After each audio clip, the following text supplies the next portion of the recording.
ازيكم عاملين ايه؟ اهلا بيكم في فيديو جديد من سلسلة بنعمل ايه ببواقي الجلد. الفيديو النهاردة هيكون متخصص في السلاسل.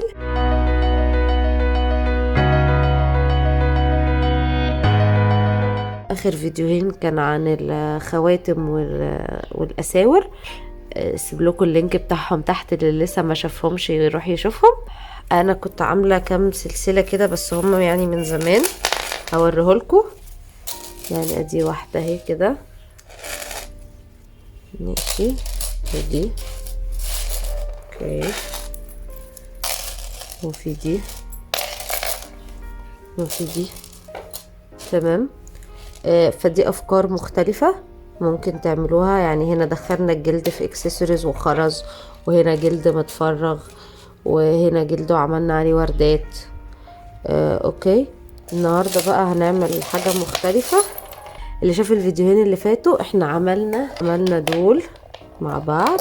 هعمل سلسلة للطقم ده، وهعمل سلسلة للطقم ده، وممكن اعمل سلسلة للطقم ده. سلسلة الطقم ده سهلة، انا مش هعملها معاكم. وهي هنقطع شكل نجمة، وهنقوم خرمينها من هنا ومركبين فيها سلسلة، او نخرمها من اتنين ونركب فيها سلسلة، او ممكن اي شكل يعني. اوكي، دول بقى، دول انا قصيت حتتين جلد، بصوا، نص دايرة كده، وعملتها كده برضو نص دايرة صغيرة. يعني عملت نص دايرة كبيرة، ممكن تعملوها ببصوا بتاعت الكلة كده، تعملوا كده وترسموا نص دايرة، وبعد كده بأي حاجة صغيرة عندكم برضو دورية تحددوها وتعملوا نص دايرة.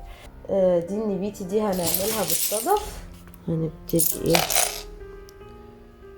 نعملها كده.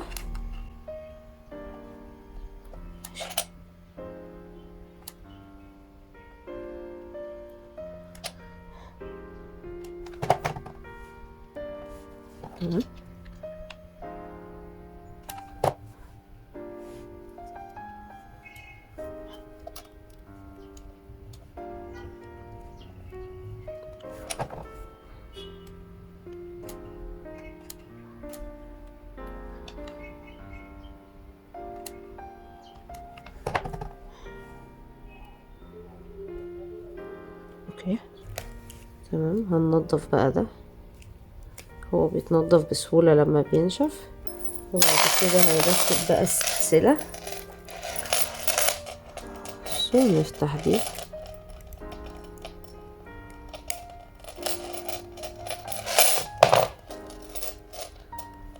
ندخلها كده ونحدد الطول اللي احنا عايزينه. يعني مثلا انا عايزة اعمل طولها كده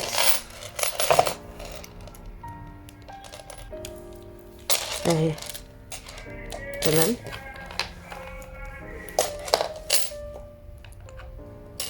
بصوا الطقم شكله شيك ازاي. ماشي، تاني حاجة بقى اهي، هنا كده،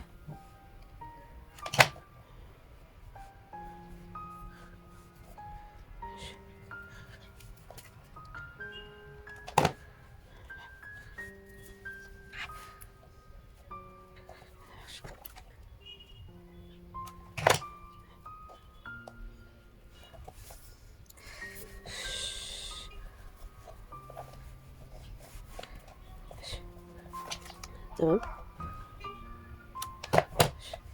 اهي، ماشي. وبعد كده نقوم ايه، جايبين كده، وهنا بقى نوسع بس شوية، تمام. وادي كده تاني طقم معانا، تمام. ممكن بقى نعمل حاجات كتير، ممكن نعمل اشكال كتير زي ما احنا نحب من السلاسل، زي اللي انا وريتها لكم قبل كده، زي دول. بقيت بس اشارككم كده بكام فكرة ازاي نستخدم بواقي الجلد. وعملنا طقمين شكلهم شيك قوي، ممكن تخرجوا بيهم وفانسي وشكلهم روش جدا. تقولوا لي رأيكم في الفيديوهات بس. واتمنى ان يكون الفيديو عجبكم وتكونوا استفدتوا منه. اشوفكم في فيديو جديد. سلام.